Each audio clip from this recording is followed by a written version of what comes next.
তো ক্যান্সার একটা মহামারীর দিকে যাচ্ছে, সব ধরনের খাদ্যে ভেজাল। ওই সময় যে ওষুধটার বিদেশি দাম ছিল 7,500 টাকা, লাং ক্যান্সার একটা ওষুধ, ওই ওষুধটা আমরা মাত্র 750 টাকা আনছিলাম। উনি দেশের একটা সম্পদ ছিলেন, নট অনলি শুধু বিকন, এবং আস্থা রাখেন আমাদের বাংলাদেশের উৎপাদিত ক্যান্সারের ওষুধের প্রতি।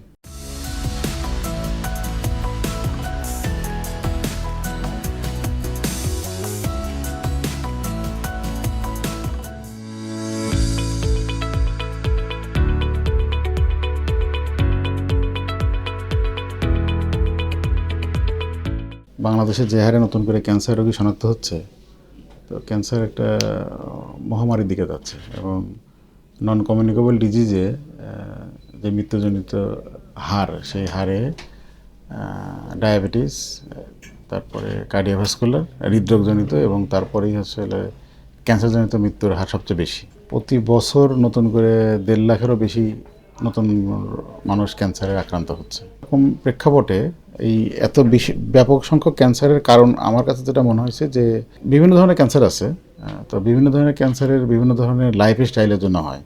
মোস্টলি আমাদের লাইফ স্টাইল, এবং আমি বিশদভাবে আমার কাছে যেটা মনে হয়েছে যে খাদ্যের যে ভেজাল, সব ধরনের খাদ্যে, ওই ফিড, মাছ, তরি তরকারি, সবজি, সব খাদ্যে এত বেশি কীটনাশক এবং কেমিক্যাল ইউজ করা হয়। আমার ধারণা যে এইটার একটা এক্সপোজার আছে এত দ্রুত বর্ধনশীল ক্যান্সার হওয়ার জন্য।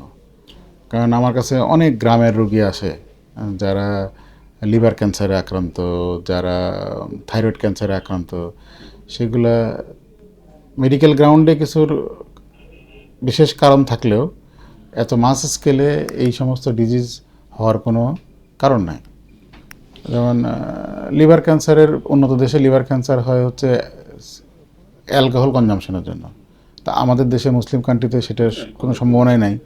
আর গ্রামে গঞ্জে তো এটা একেবারে সুযোগই কম। তো তারপরেও প্রচুর কিন্তু ক্যান্সারের রোগী। তো আমাদের ধারণা যে খাদ্যের ভেজাল, সব ধরনের খাদ্যের ভেজাল, সেটাই আসলে predisposing factor for the high scale of cancer growth.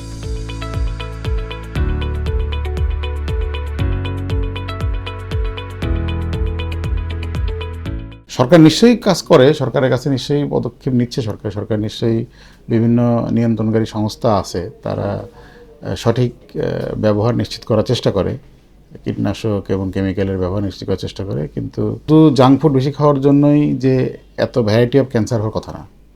Junk food বেশি খাইলে হয়তো অল্প দু একটা ক্যান্সারের প্রাদুর্ভাব বাড়ার কথা, কিন্তু আমরা দেখতেছি যে সব ধরনের ক্যান্সারেরই প্রাদুর্ভাব বাড়তেছে। যদিও বাংলাদেশে লাং ক্যান্সার সবচেয়ে বেশি আর ব্রেস্ট ক্যান্সার সবচেয়ে বেশি, এই দুটি হচ্ছে প্রিডোমিনেন্ট, বাট এর বাইরেও prostate cancer, colorectal cancer, head neck cancer, thyroid cancer, oesophageal cancer, GI cancer, এবং এর পাশাপাশি ব্লাডের ভ্যারাইটিস রকমের ক্যান্সার আছে।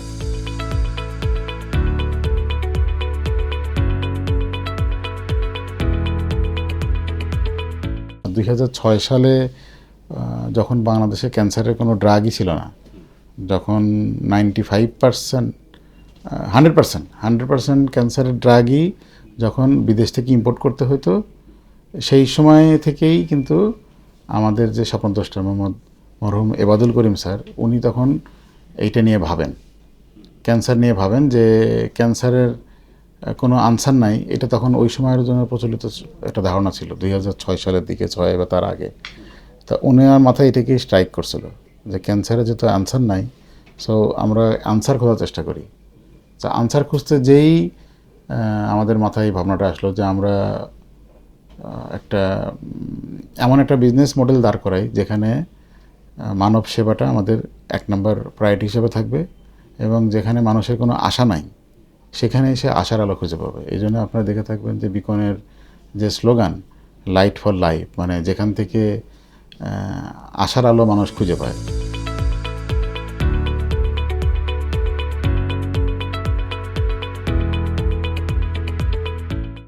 এটা ভাবতেই এক ধরনের মানে অসহায় লাগে। আমার কাছে মনে হয় যে আমি নিজে হলে খুব অসহায় ফিল করতাম ওই সময়।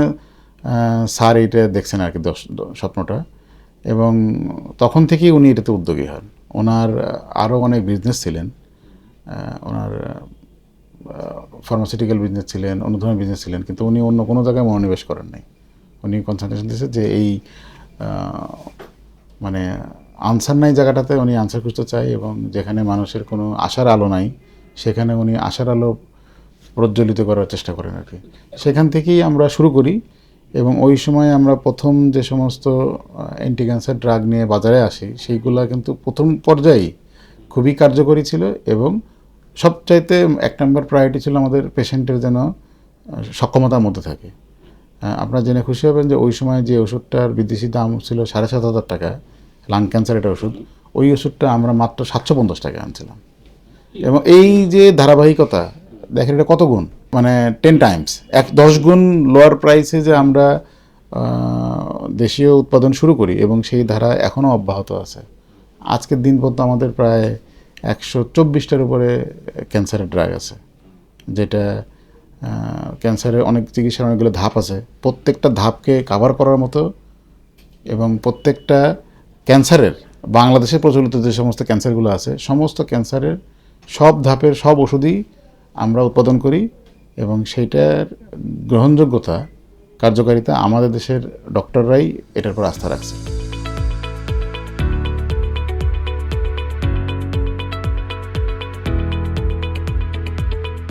ওষুধ উৎপাদনের ক্ষেত্রে সরকারের দিক থেকে সহযোগিতা আছে, যে চ্যালেঞ্জটা সবসময় সবাই ফেস করি, কারণ আমরা দেশীয় উৎপাদনকারী, তো আমাদেরকে একটু উৎপাদনে প্রণোদনা দিতে হয়, সরকার সেটা দেয়। কিন্তু চ্যালেঞ্জগুলোর ভিতরে যেমন, যেহেতু একটা ক্যান্সারের ওষুধ আমাদের দেশে এক ধরনের মিথও আছে যে ওষুধটা নকল কিনা, ওষুধটা আসল কিনা। তো এই সমস্ত মিথের কারণে এখনও অনেক ওষুধ কিন্তু বাংলাদেশের মার্কেটে বিভিন্ন চ্যানেল দিয়ে, মানে কতগুলো হচ্ছে অথরাইজ চ্যানেল, কতগুলো আনঅথরাইজ চ্যানেলেও কিন্তু আমাদের ক্যান্সারের ওষুধ বেসিক্যালি আমাদের দেশে অনেক মানে আমাদের দেশে আসে, এবং সেটাই আসলে আমাদের জন্য অনেক বড় চ্যালেঞ্জ। এরপরেও কিছু চ্যালেঞ্জ থাকে, যে কিছু অসাধু মানুষজন সব দেশেই থাকে, কোনো সময় কিছু নকল ওষুধ বাজারে পাওয়া যায়, বাট তার চেয়ে বেশি আসলে চ্যালেঞ্জ ফেস করি আমরা আসলে এই বিভিন্ন দেশ থেকে, পার্শ্ববর্তী দেশ থেকে যে ওষুধগুলো আমাদের দেশে আসে সেটা বেশিরভাগই মান নিয়ন্ত্রিতভাবে আসে না, এবং বেশিরভাগই আসে হচ্ছে অবৈধ পথে।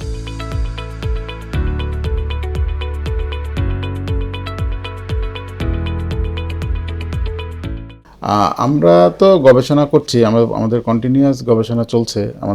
আমরা যেহেতু নতুন নতুন ওষুধ উদ্ভাবন করি, তো আপনারা জেনে আনন্দিত হবেন যে ইমিউনোথেরাপির অনেকগুলো ড্রাগ সারা পৃথিবীতে এখন আধুনিকতম চিকিৎসা হচ্ছে মনোক্লোনাল অ্যান্টিবডি এবং ইমিউনোথেরাপি। সেই ইমিউনোথেরাপি নিয়ে আমরা গবেষণা করছি। আমাদের নিজস্ব একটা সেল কালচার ল্যাব আছে, সেই ল্যাবে আমরা প্রোডাক্ট নিয়ে গবেষণা করতেছি যে কীভাবে আরও নতুন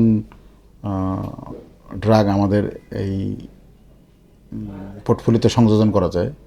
কারণ সারা পৃথিবীব্যাপী ক্যান্সারের যত গবেষণা হয়, এবং পার্টিকুলারলি ব্লাড ক্যান্সার অনেক গবেষণা হচ্ছে, এবং দুইটা ক্যান্সারেরই প্রচুর গবেষণাধর্মী নতুন নতুন ড্রাগ উদ্ভাবন হচ্ছে। এবং আমাদের মোটোটা ছিল এটাই যে আমরা কেয়ার গ্যাপটা এইভাবেই কমাবো, যে উন্নত বিশ্বের যে চিকিৎসা, একই চিকিৎসা যেন আমরা বাংলাদেশের পেশেন্টের জন্য অ্যাফোর্ডেবল প্রাইসে অফার করতে পারি।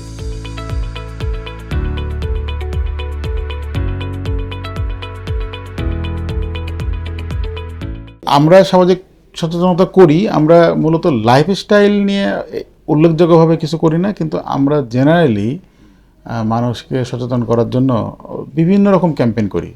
মোস্টলি ডক্টরদের মধ্যে করি, সায়েন্টিফিক ডক্টরদেরকে নিয়ে যাই, ক্যান্সার ডাক্তারকে নিয়ে যাই তার লোকাল এরিয়াতে বা কোনো আরবান এরিয়াতে, সাধারণ জনগণের ভিতরে সেই ক্যান্সারের স্ক্রিনিং করাই, ক্যান্সারের কিছু অ্যাওয়ারনেস করাই। টেলিভিশনে টক শো হয়, পত্রিকাতে, মিডিয়াতে ডাক্তারদের আর্টিকেল যায়। এরকমভাবে আমরা সামগ্রিক সচেতনতা তৈরি করি। আমরা পার্টিকুলারলি লাইফস্টাইল নিয়ে কোনো সচেতনতার কথা বলি না, কিন্তু আমাদের সচেতনতার বার্তার ভিতরে লাইফস্টাইল থাকে, যে সঠিক খাদ্যাভ্যাস, সঠিক জীবন আচরণ আমাদের ক্যান্সারকে কন্ট্রোল করতে এবং ক্যান্সারকে নিয়ন্ত্রণে রাখতে অনেক সহায়তা প্রদান করে।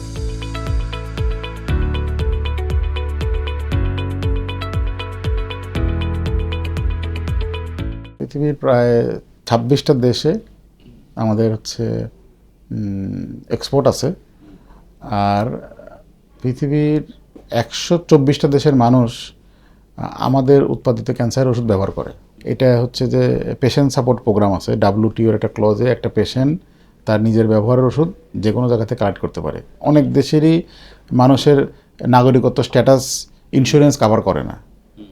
ধরেন সে নিউজিল্যান্ডে আছে, তার মানে যে সে নিউজিল্যান্ডের খুব উন্নত নাগরিক হয়ে গেছে, ব্যাপারটা এরকম না। তার হয়তো জন্মস্থান ছিল সাইবেরিয়া বা সিরিয়া, সে নিউজিল্যান্ডে মাইগ্রেট করছে, সে হয়তো নিউজিল্যান্ডের গ্রিন কার্ড পেয়েছে, কিন্তু নিউজিল্যান্ডের সে একজন কমপ্লিট যে নাগরিক সেবা সেটা সে পায় না। তো তারও কিন্তু চিকিৎসা হলে সেও ক্যান্সার চিকিৎসা সে নিতে পারে না। তো এরকম নিউজিল্যান্ডের মানুষও আমাদের ক্যান্সারের ড্রাগ ব্যবহার করে, এবং আমাদের উৎপাদিত ক্যান্সার ওষুধের সুনামটা পৃথিবীব্যাপী সমর্থিত আর কি।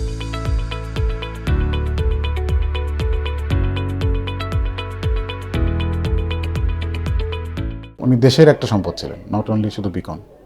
উনি পুরা দেশকে, দেশের মানুষের জন্য একটা হোপ এনে দিয়েছিলেন ক্যান্সার চিকিৎসায়।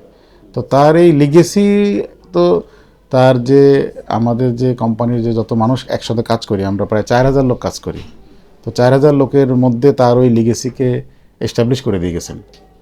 এবং ওনার যে সুযোগ্য ছেলেমেয়েরা তারাও ওনার সাথে বিজনেসে অংশগ্রহণ করতেছিলেন, সো তারাও এটাকে ধারণ করেন। তো আমাদের প্রত্যেকটা আনাচে কানাচে আমাদের প্রত্যেকটা কর্মচারী কর্মকর্তাদের মধ্যে ইনবিল্ড হয়ে আছে।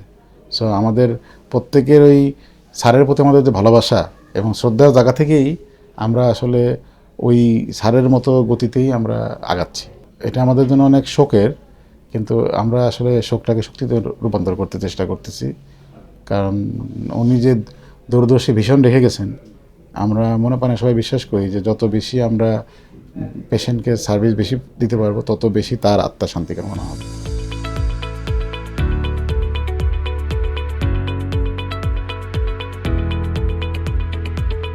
এটা তো স্যারই বলে গেছেন যে আমরা আসলে কখনোই আমরা কোনো ফিগার দিয়ে টপ 10 হতে চাই, টপ 1 হতে চাই, পৃথিবীর সেরা কোম্পানি হতে চাই, এইভাবে না।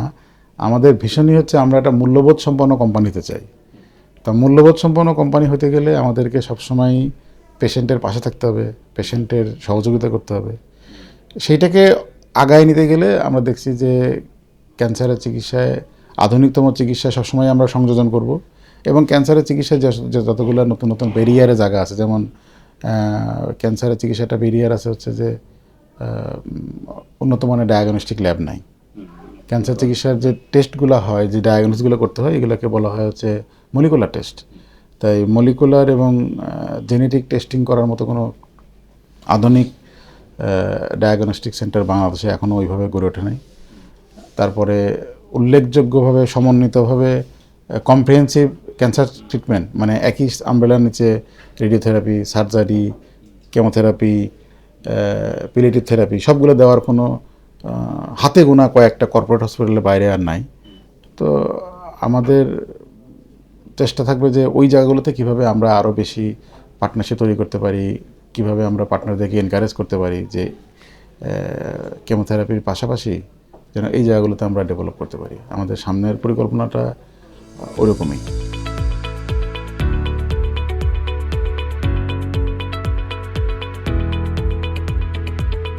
যারা ক্যান্সারে আক্রান্ত হচ্ছেন তারা প্রথমেই হচ্ছে মনে সাহস রাখেন। সাহস হচ্ছে সবচেয়ে বড় শক্তি।